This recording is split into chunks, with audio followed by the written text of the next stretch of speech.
যেহেতু ওল্ড প্লেয়াররা এখনো গেম খেলে, তো তাদের উদ্দেশ্যে আমি কিছু কথা বলি। ভাই, আপনার কি মনে আছে সে র্যাঙ্ক পুশের কথা?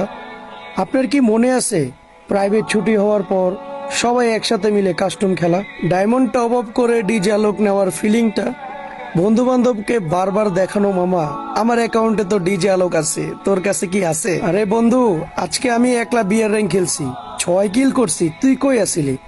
এ মামা, গেমে ঢুকতো, আজকে বিয়ার র্যাঙ্ক খেলমু। মিয়া হিরোইকে উঠতে হবো তো, তুই কই তাড়াতাড়ি গেমে আবি না? আরে আয় আয়, তুই আমার লগে কত কাস্টম খেলোস, চল চল কাস্টম খেলি। আরে বটের ঘরে বট, তুই মারতে পারস না, উদা দিয়ে আমগো লগে খেলতে আইছস, তুই আমগো লগে পারস বেটা, উদাই কাস্টম চ্যালেঞ্জ দে। আরে বন্ধু, রাতে বের হইস তো, সবাই মিলে কাস্টম খেলবো আজকে, 4-5 জন মিলে মনে করে একসাথে মিলে জিলে খেলবো, দেখবো কে কত কিল করতে পারে।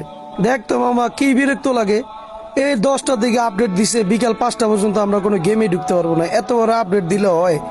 এখনকার ভাই আপডেট গুলা জাস্ট 20-30 মিনিটের।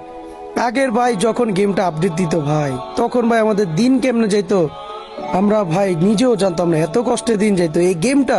এখন ভাই 2-3 দিন না ঢুকলে কিচ্ছুই হয় না, কিন্তু আগে যখন জাস্ট আপডেট দিত 10টার দিকে 5টার দিকে আসতো, কতক্ষণ বসে থাকতাম। আপডেট শেষ হওয়ার সাথে সাথে ভাই এত গেম খেলতাম রাত 2টা 3টা পর্যন্ত। ভাই নিউ প্লেয়ারদেরকে বোঝানো সম্ভব না। আপনারা যারা ওল্ড প্লেয়াররা আছেন, প্লিজ ভাই একটা আপনার মূল্যবান কমেন্ট করে যাবেন।